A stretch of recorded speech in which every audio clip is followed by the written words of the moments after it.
तारीख 14 जुलाई 2023। समय ठीक दोपहर के 2:35। भारत का सबसे कठिन मिशन लॉन्च किया गया, चंद्रयान 3, जिसका अनुमानित लागत तकरीबन 650 करोड़ रुपए और काम चंद्रमा के दक्षिणी ध्रुव पर सॉफ्ट लैंडिंग करना, जहां का नाम सुनते ही विकसित देश भी अपना मिशन भेजने से कतराते हैं। लेकिन इस मिशन के सॉफ्ट लैंडिंग के बाद भारत ने पूरी दुनिया में अपना लोहा मनवाया है। दिनांक 23 अगस्त 2023, भारत के मिशन चंद्रयान 3 कैलेंडर ने चांद के दक्षिणी ध्रुव पर सॉफ्ट लैंडिंग कर ली है। ऐसा करने वाला दुनिया का पहला देश बन गया है भारत, क्योंकि अभी तक चांद के दक्षिणी ध्रुव पर जाने के लिए कोई भी देश अपना मिशन नहीं भेज पाया है। दोस्तों, भारत में तो जश्न का माहौल है ही, जहां पर शहरों, कस्बों और गांवों तक चंद्रयान 3 चर्चा का विषय बना हुआ है। और होगा भी क्यों नहीं, क्योंकि उपलब्धि भी तो इतनी ही बड़ी है। इसके साथ ही भारत का मिशन चंद्रयान 3 विदेशी मीडिया में भी छाया हुआ है। आज विकसित देश भी हमारी टेक्नोलॉजी को देखकर उसके मुरीद हो गए हैं। हमने बहुत ही कम बजट में इस मिशन को चंद्रमा के दक्षिणी ध्रुव पर भेजने में सफलता हासिल की है। दोस्तों, भारत ने इस मिशन के लिए बहुत अधिक शक्तिशाली रॉकेट्स का यूज नहीं किया, बल्कि सही स्पीड पाने के लिए चंद्रयान ने पृथ्वी के कक्षा में लगातार चक्कर लगाए। उसके बाद उसने चांद की तरफ छलांग लगाई। दोस्तों, हमारा चंद्रयान एक नई खोज के साथ, एक नई ऊर्जा के साथ, एक नई नीति के साथ सारी दुनिया को साथ लेकर आने वाले भविष्य को देखते हुए हमारी राजनीति में एक महत्वपूर्ण क्षण का प्रतीक भी है।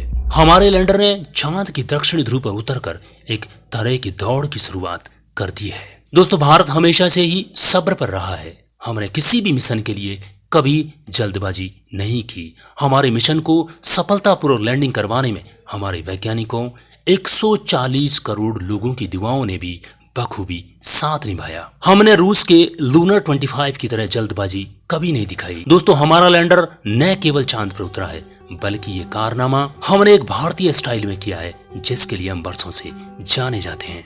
दोस्तों, इस महत्वपूर्ण घटना को भारत में ऐसी कामयाबी के तौर पर देखा जा रहा है जो कुछ ही महान देश ऐसा कर सकते हैं, और ये विश्व मंच पर एक नेता के तौर पर उसकी छवि को मजबूत करेगा। चंद्रयान 3 की सफलता के लिए मंदिरों, गुरुद्वारों और मस्जिदों में प्रार्थना सभाएं की गई। दोस्तों देखिए, हमारे मिशन चंद्रयान 3 और लूनर 25 के बीच चांद के दक्षिणी ध्रुव पर उतरने के लिए रेस लगी।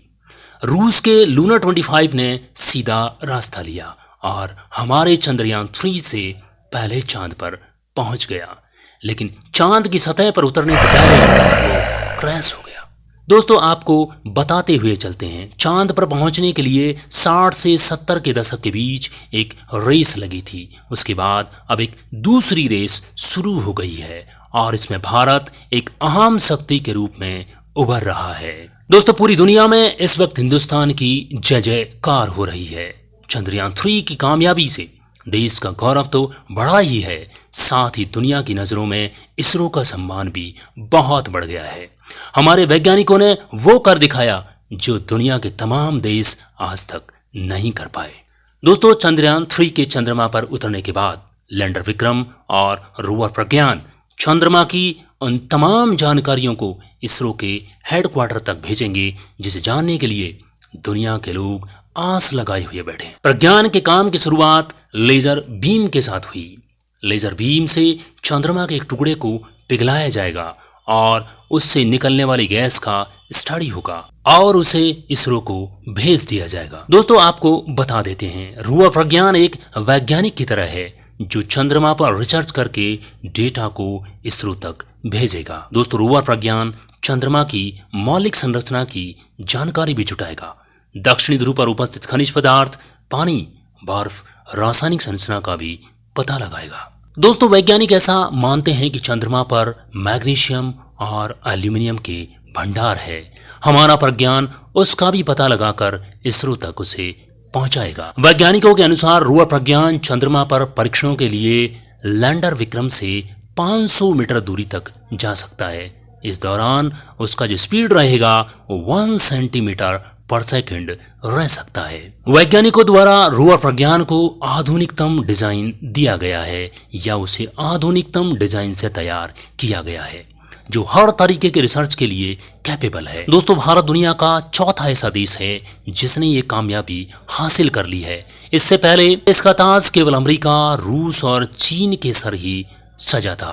चंद्रयान 3 मिशन में यूज की गई हर एक चीज तकनीक के हिसाब से अव्वल है। जब प्रज्ञान चंद्रमा की सतह पर धातु का पता लगा रहा होगा, तब लैंडर विक्रम में लगे पेलोड चांद पर भविष्य की संभावनाएं तराश रहे होंगे। पेलोड सूर्य से आने वाली प्लाज्मा कणों के घनत्व और बदलाव की जांच करेगा। ये चांद की सतह पर मौसम के बारे में जानकारी जुटाएगा। ये लैंडिंग साइट के 500 मीटर के दायरे में भूकंप की संभावनाओं का पता लगाएगा। इसी के साथ ही ये अन्य प्राकृतिक आपदाओं का भी पता लगाने में सक्षम है। ये चांद पर ऊर्जा के बारे में भी जानकारी देगा। चंद्रमा पर रोवर प्रज्ञान के 6 पहिए भारत की अमिट छाप छोड़ रहे हैं। अशोक स्तंभ और इसरो के लोगों की छाप चंद्रमा पर उसके गौरवशाली इतिहास को लिख रही है। दोस्तों, रोवर प्रज्ञान से लगातार मिल रही चंद्रमा की तस्वीरों ने भारत का गौरव बढ़ाया है। प्रज्ञान चांद पर पानी के सबूत तरासेगा। इतना ही नहीं, सबसे खास बात यह है पूरी दुनिया ने प्रज्ञान रोवर की आंखों से पहली बार चांद के दक्षिण ध्रुव के इलाके को देखा है। प्रज्ञान 1 लूनर डे तक चांद पर काम करेगा। चांद पर 1 दिन यानी धरती पर 14 दिन, क्योंकि चांद पर 14 दिन हो जाने के बाद यानी अगले लूनर डे रात रहती है, तो इस दौरान सोलर पावर से चलने वाला प्रज्ञान काम नहीं कर पाएगा। चांद पर चहलकदमी कर रहे प्रज्ञान से दुनिया को बहुत उम्मीदें हैं, क्योंकि उम्मीद यही जताई जा रही है कि चांद के साउथ पोल पर जमे हुए पानी का जिक्र बार बार होता है। यदि प्रज्ञान ने इससे जुड़े सबूत ढूंढ निकाले तो ये इस सदी की सबसे बड़ी खोज होगी। दोस्तों, मिलेंगे एक और बेहतरीन वीडियो के साथ। तब तक विदा लेते हैं। जय हिंद, जय भारत।